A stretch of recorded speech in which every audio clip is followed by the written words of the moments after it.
All right, this video is about Virginia creeper. Virginia creeper. So if you were a plant, this would probably be you, the Virginia creeper. Anyway, this plant has 5 leaves.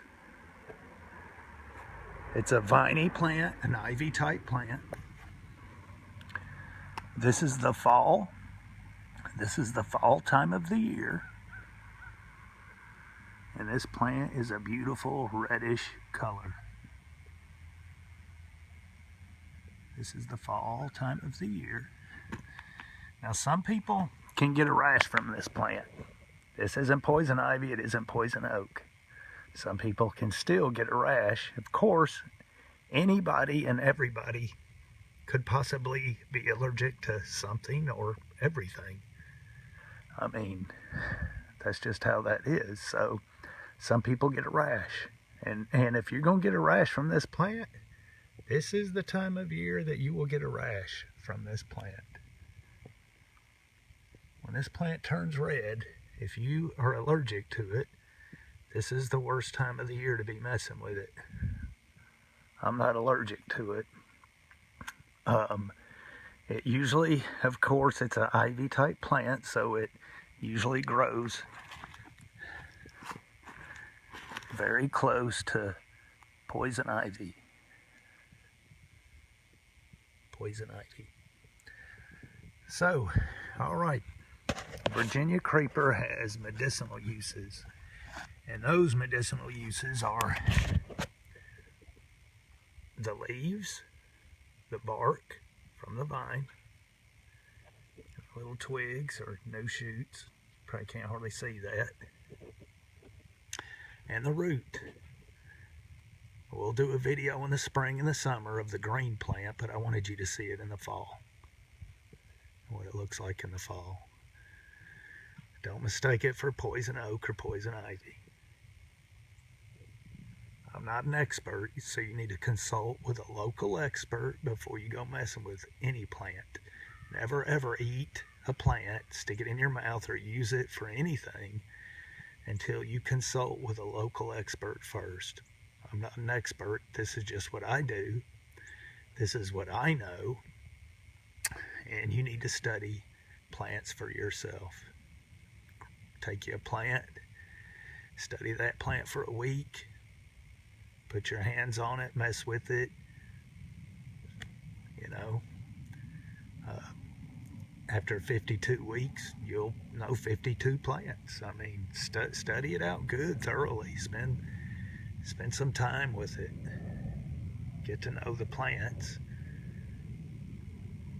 That way you won't have to take anybody's word for it. You'll know it for yourself. Anyway,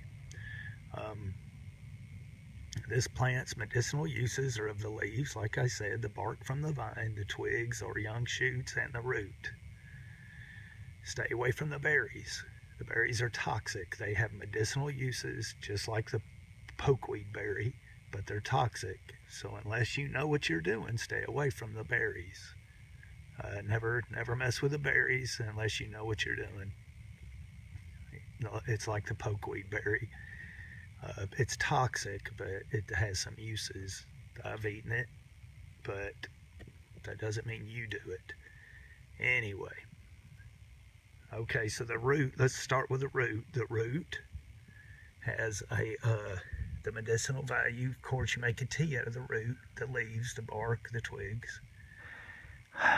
You can make a poultice out of the leaves and the twigs as well, but for wounds or whatever. But anyway, the root, medicinal value of the root tea is diarrhea, pneumonia, the flu, bronchitis, and coughs. Really good for bronchitis and the flu. It helps with diarrhea. And if I remember right, I think the Native Americans used to treat gonorrhea with the root. Now the leaves, make a tea out of the leaves, and you can make a a tea out of the leaves and actually soak a swollen finger, swollen toe, or maybe whatever, a swollen body part, you can soak it in that tea and it will help reduce the swollen area. So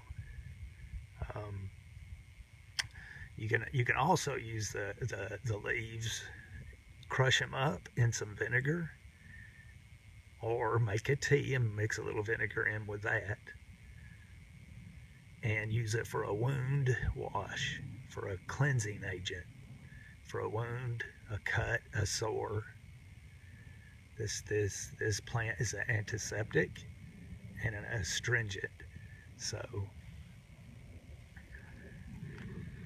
it draws, it cleans, so it'll draw out poisons and infections. It cleans. So you can use the root, the leaves, the twigs. But that's it. It doesn't have a lot of medicinal use, but that's the medicinal uses.